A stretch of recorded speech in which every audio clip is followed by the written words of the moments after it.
Okay, let's go.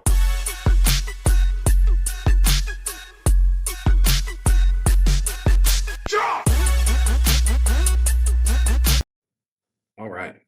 We are moving right through. We have talked about the study step, the target step, the acquire step, and the resale step in the START program. And that just leaves the final step, which is transact.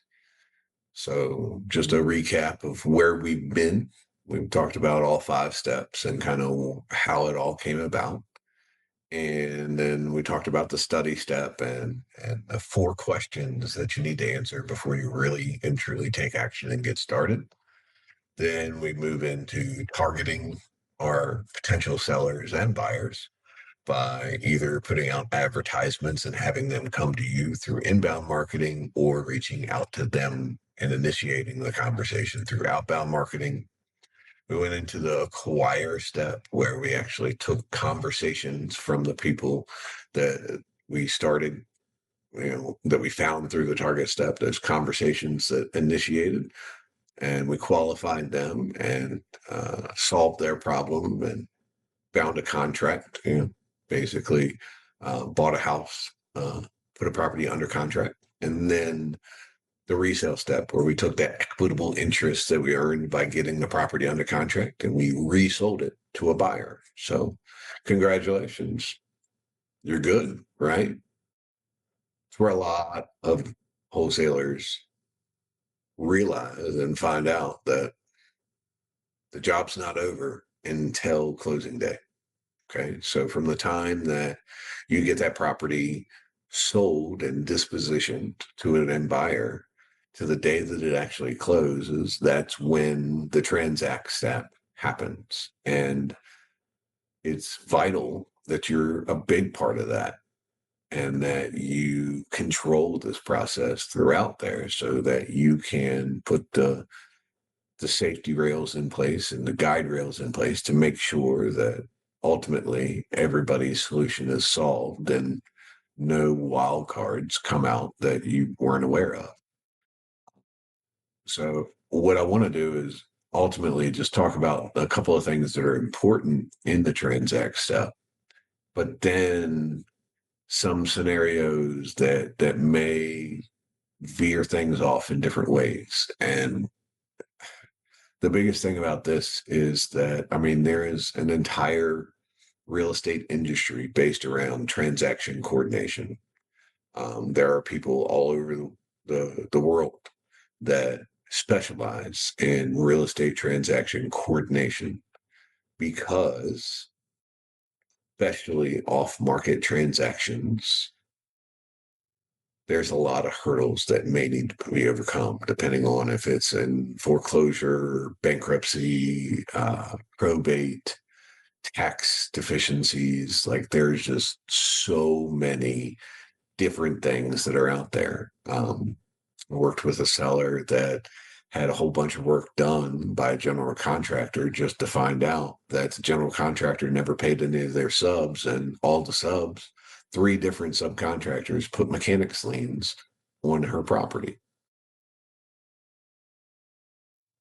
So that was obviously she paid the general contractor. So should she pay these subcontractors just because the general contractor was shady and didn't pay their guys to sell her house? They had to get paid in some way, shape, or form. They had to release the liens. Um, so there's a lot of different things that are just kind of out in left field that I'm not going to be able to prepare you for to hear today in this video. Just don't have time. And honestly, it would take me forever to come up with a list because every single transaction seems to have a new wrinkle. But the way that we combat that is through the transact step, we focus on control. This is our transaction. The seller is our client. The buyer is our client. Therefore, it is our transaction. We take complete ownership of the transaction and we control the communication and the way that the transaction goes forward. You will have sellers that want to take control. You will have buyers that want to take control, and you will have attorneys or closing agents that want to take control. Ultimately, The people involved are my client, so I'm going to control. That's the mindset that you have to have in the transact step. This is my transaction. You're working for me, or I'm working to, you know, to work for you. Okay. So you need to have a very open line of communication with everybody involved. Okay. The main players are you as the wholesaler, your closing agent, whether that's an attorney or a title company, depending on the state that you're in and what you choose to use, your buyer, and your seller, right? First and foremost, find a quality agent, whether it's an attorney or a title company. Find somebody who understands the type of transaction that you're bringing to them.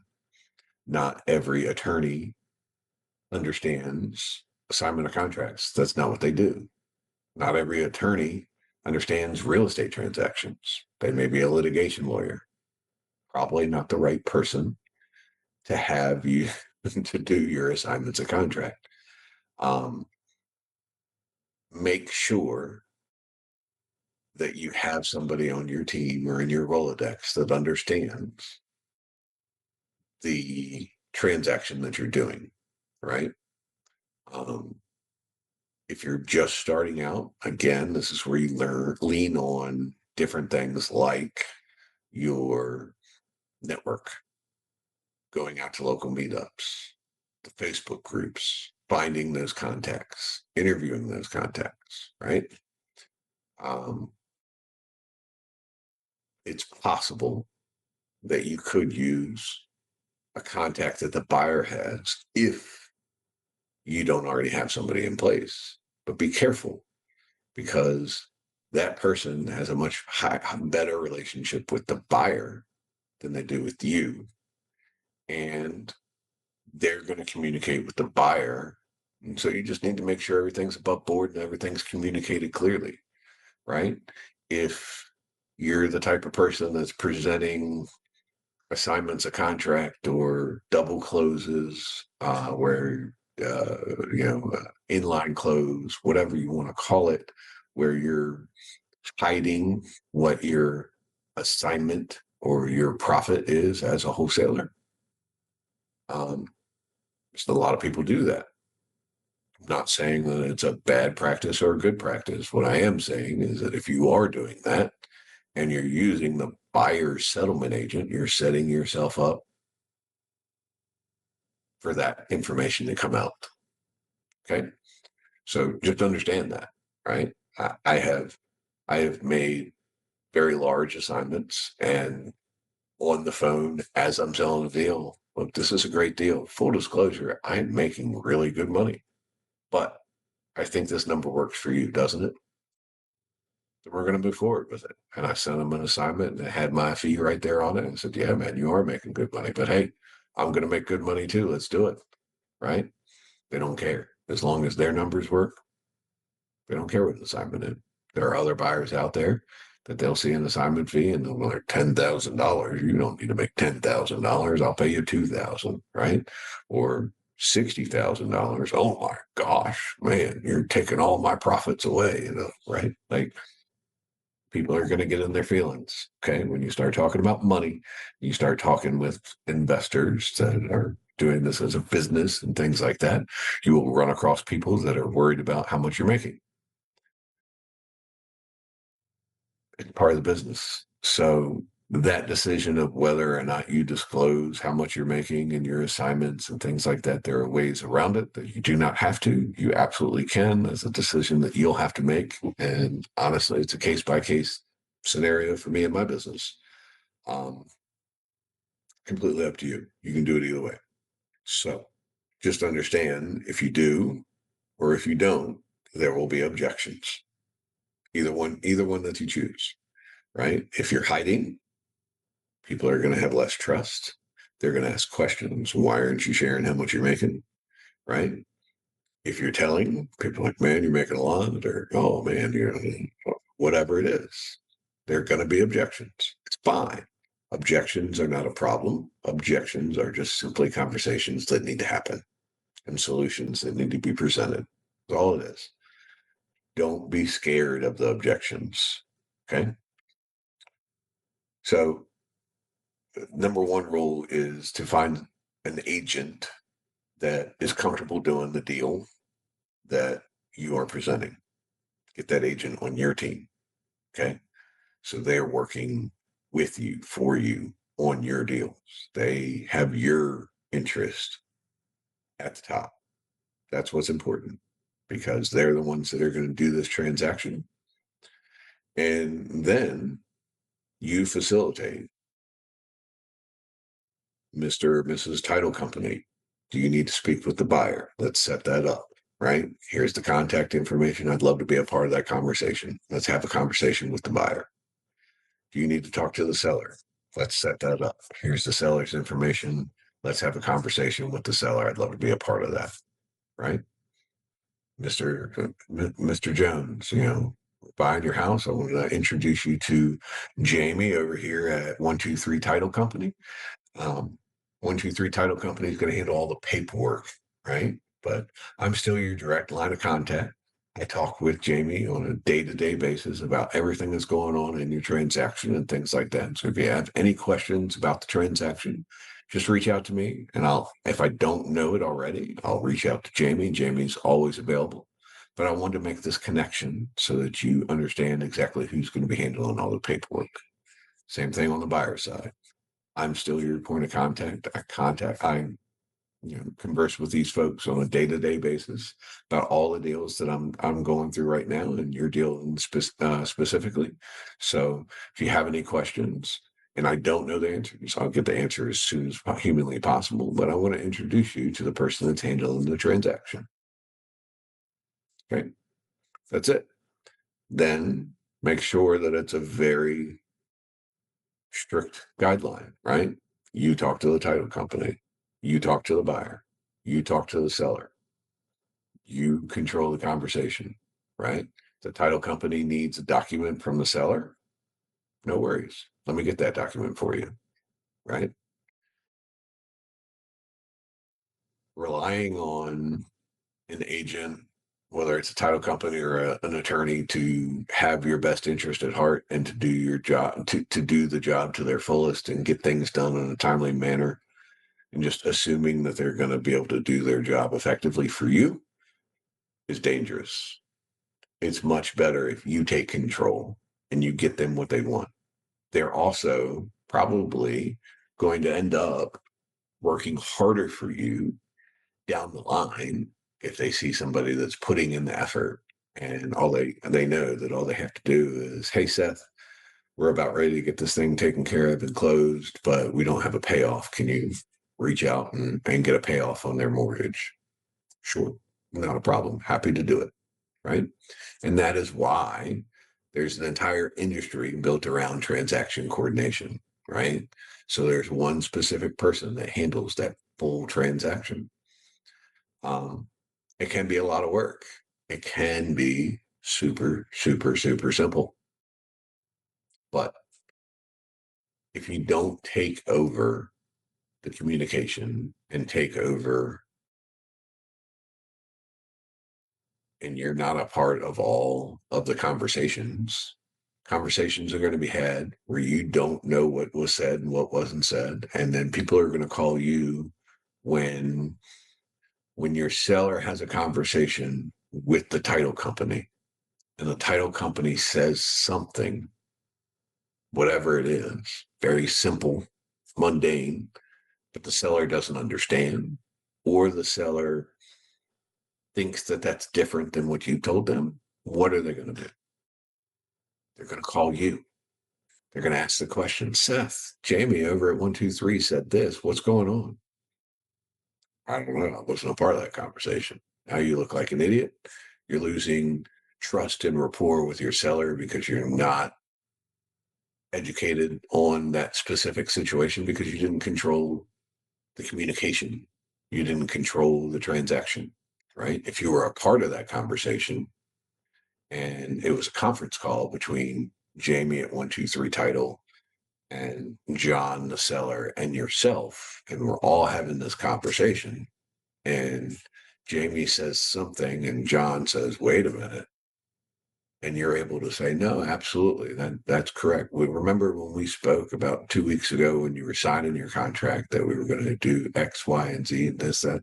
One thing I said is that your mortgage and any taxes that have accrued until the day that we actually close on the property, those will come out of the dollar amount. All the other fees and taxes and stuff like that I pay for as far as closing costs, right? They're just saying, yeah, we just need to get a payoff for your mortgage. I thought Seth was paying my mortgage. I'm not paying the mortgage. I want the whole $100,000, right? Simple stuff like that can be overcome very quickly if you're on the phone, if you're in that conversation to start. If you're not there, time raises blood pressure. So they're going to call you. You're not going to know exactly what's going on. You need to do your research so that you can have an educated conversation. So now they're sitting there waiting for you to call back, and then you don't call back until 4 o'clock in the afternoon, or they call you at 4. And so now at 9, 10, 11 o'clock in the morning, the next morning, you still haven't reached out to them because you got this going on and that going on and whatever. And then time raises blood pressure. If you're there, you're able to deal with that objection right away. You're able to answer that question, provide that solution, and then move on, and everybody's happy. So controlling the communication and the conversation throughout the process until it actually gets to closing is super, super important. I have gotten to the closing table, which was actually the house. So a mobile notary got sent out to the house that we were wholesaling, and the seller was signing there. Um, I met the seller and the mobile notary at the house. The mobile notary did not do anything on preparing any of the document. All their job was to witness the signatures of the documents. They did not necessarily even know what the documents said. They were just there to present the documents. Here is everything. They did not work for the title company. They were just a contractor that was out there to get a paperwork signed. They presented a settlement statement. The settlement statement was $47 different than what the seller agreed to. It was a clerical error. It was a mistake. It 100% happens. I saw the settlement statement before the closing happened. I agreed to the settlement statement. Settlement statement, in some way, shape, or form, something changed between the time that I saw it and closing. Probably a rounding thing or a tax thing, or this one hadn't been added, or this or that. And the charge, the $47 discrepancy, went on the wrong side, right? Instead of charging the buyer, it charged the seller. The seller was going to walk out of the house over $47. That's not what I agreed to. I'm not signing this. Rip everything up and everyone. Nope, I'm done. Nope, nope, nope, nope. Walking right out the door. If I wasn't there, the settlement agent wasn't there. The notary was there. The notary looked like he saw a ghost. No idea what to say, no idea what to do. He would have 100% gone back. The guy didn't sign the documents. Pay me my money. I went out there. You want me to go back after it's done? That's fine. I'll charge again. Right? Because that was he did his job. He showed up to get documents signed. The person refused to sign the documents. Doesn't mean that he didn't go out there to get the documents signed. So they didn't really have anything to say with it, right? I was able to overcome that objection, right? Come over here. We'll get this thing taken care of. Let me get on the phone right now, right? Okay. So you're going to sign everything else. I'm going to get a new settlement statement sent over to me that has it adjusted. I'm going to show it to you on my phone so that you see it. So you see what you're going to sign. And then you and I, because this document doesn't have to be notarized, you and I are going to drive over to my office. We're going to print this document. And then the notary is going to go about their business and bring all the documents except for the settlement statement. And then I am going to get you to sign the settlement statement and I will send the final document over. That's all it took, right? It's a simple phone call and hey, everything's taken care of. It was a clerical error, right? I'll get the document signed. This one doesn't need to be notarized. It's not a big deal. Boom, boom, boom. Everything's done. Everything's taken care of. $47. So it was a $22,000 assignment fee. It would have lost it over $47 because of a clerical error had I not been there, right? Um, but I understood that the seller was very trust was not necessarily the strong point for this seller. Um, and while he 100% knew that was looking out for his best interest and I was there to help, he didn't even 100% trust, right? Like very, very often throughout the process, because I think my buyer needed a sewer inspection, sewer scope. Um, my buyer had a lot of things that they were asking for. The buyer was probably more difficult than the seller in this case. But nonetheless, the buyer, came with this and that. And so I came back to the seller to have conversations about, yeah, we got to get the sewer looked at first. And it's fine. You just put the sewer in.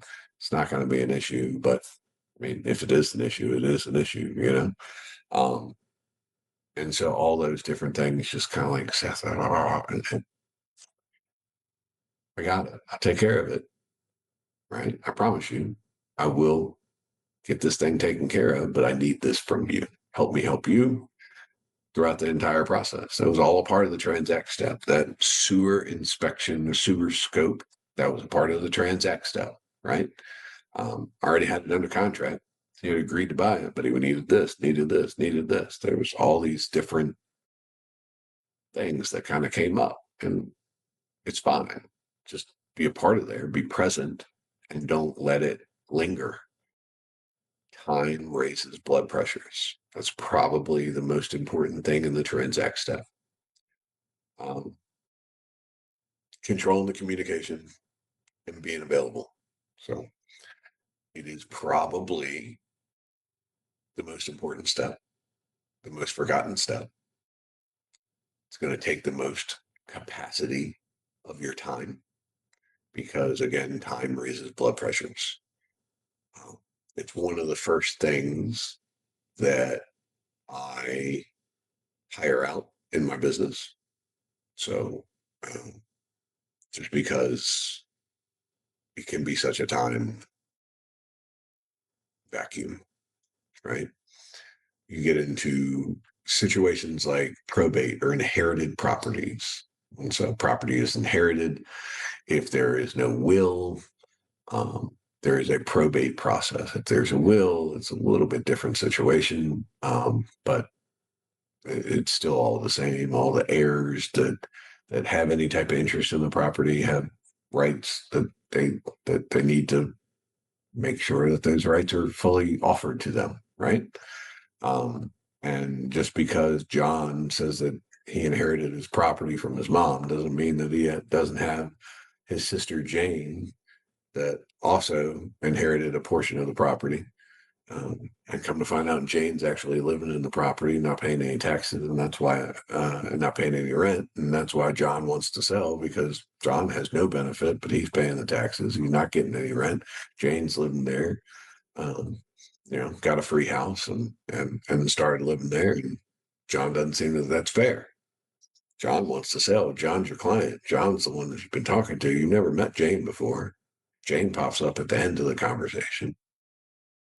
It absolutely happens if you don't go through all the steps of the process. If you don't go through all the questions and the discoveries that you need to throughout the process, right? All all of the decision makers. That was a tongue twister, and it shouldn't have been. Apologize. Making sure that you have all the information. Sometimes it's a huge benefit, even if there is going to be a cost associated with it to you if things don't work out.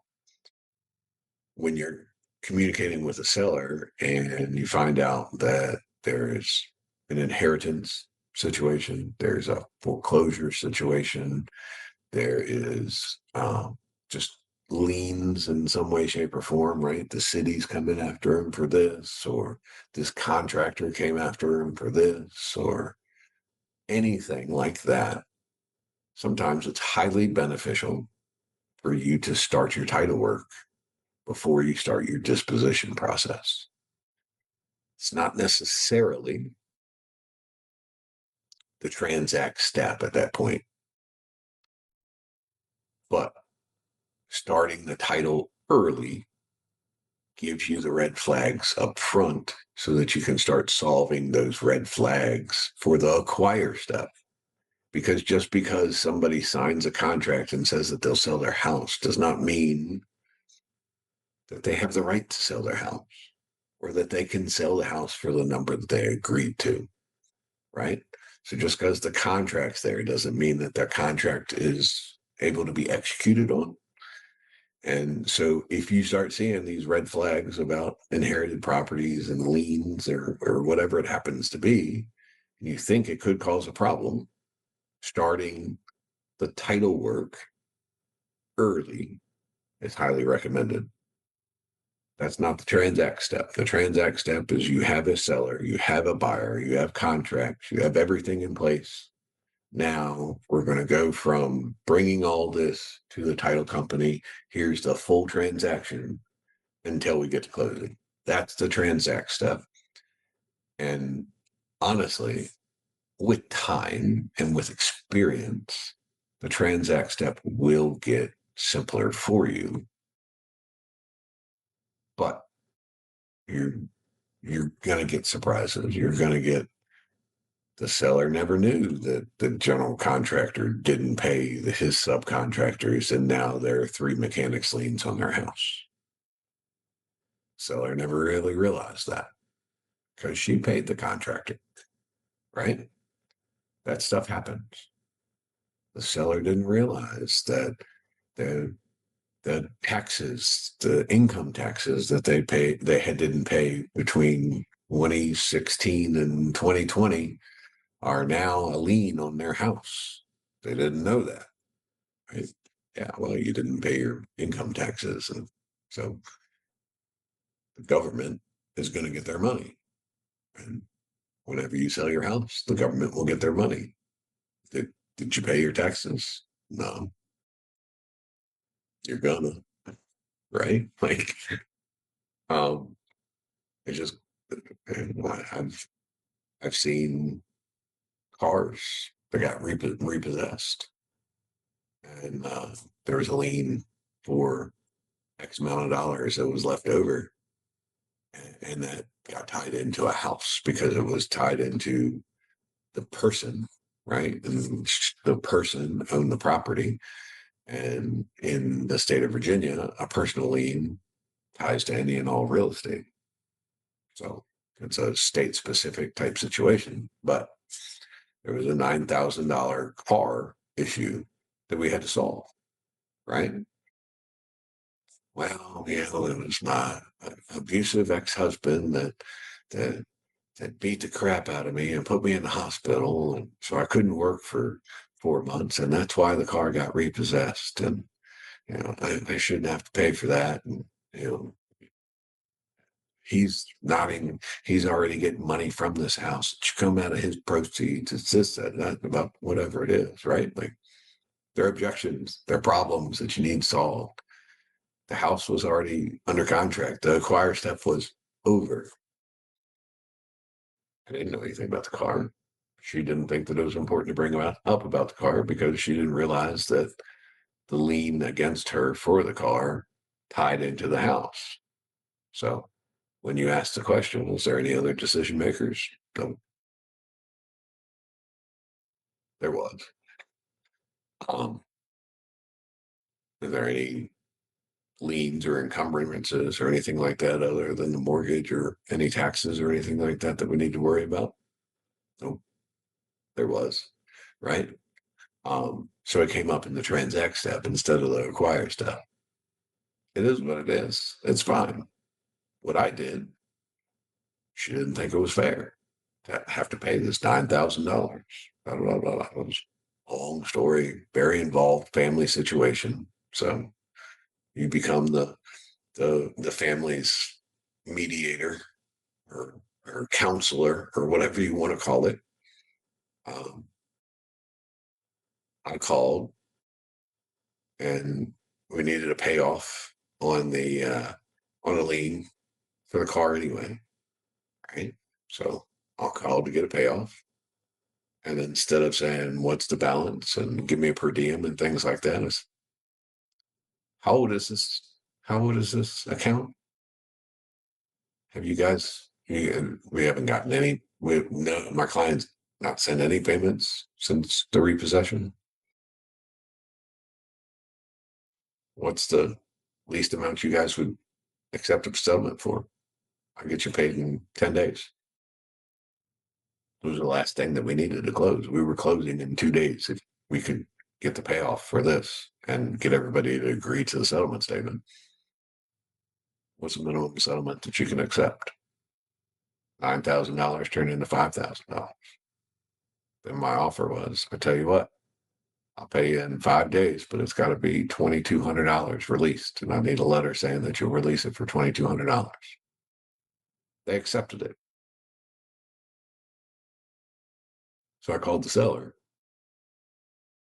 and I said, I have to do it this way for it to get taken care of. It's not $9,000 coming out of your pocket. It'll be $2,200. Ultimately, I understand like circumstances happen and this, that, the other, but ultimately the loan was in your name, right? And ultimately you agreed to pay the loan and then something happened and you couldn't, right? But ultimately you were the one that signed for that loan. You owed 9,000. I was able to negotiate that if we get this thing taken care of in 5 days, and I want to get it taken care of the day after tomorrow and get your money, only 2,200 will come out of your pocket for that. And then it's taken care of. You never have to worry about that again. You'll never get a collection call from them ever again. Because those are probably a pain for you too, aren't they? Right, Seth. Let's do it. Objection, solution. Find the problems, find the solutions. That's wholesaling in a nutshell. Doesn't matter what step that you're in, right? Study step when you're learning about who your sellers are. Find the objections that you're going to be good at solving. Go after those. Target, go after the ones that are going to fit into your schedule, right? You've got limited time. You got a W-2 right now. You're only working on the weekends and maybe a couple hours per night and things like that. Like, don't get 75 leads a day coming in that need to be called right now. Like, you don't have the capacity to do that. Solve the problems that you're good at solving for everything. And you'll learn as you go through this. You'll learn what you're good at. You'll learn what you can leverage and what maybe you need to hire out. Transaction coordination. It's one of the first things that my company hires out.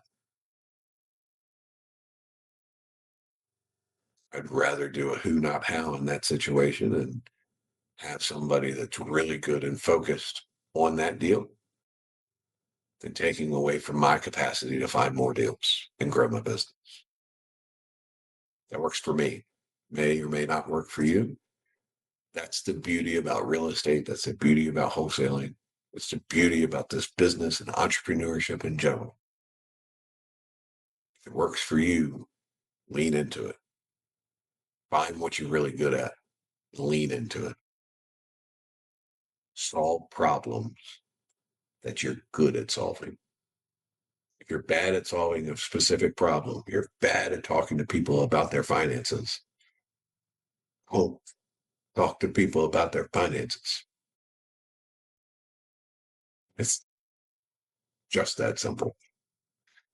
So that's it. Study, target, acquire, resell, transact.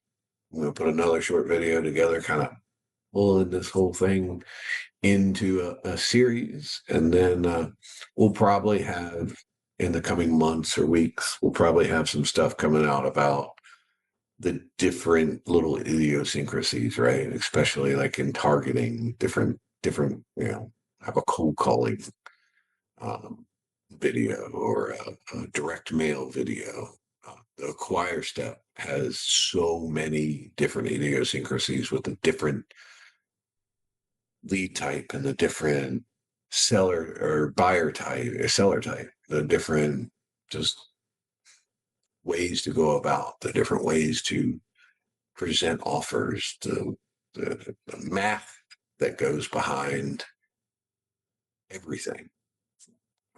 So there's still a lot to cover, but I think from the intro to now and then the final video of my kind of wrap up, I think that just those videos in place should absolutely be enough for you to be able to find out if this is right for you and take action in putting a deal together. So I hope that you're able to take it there. And I look forward to seeing you in the next video. Okay, let's go.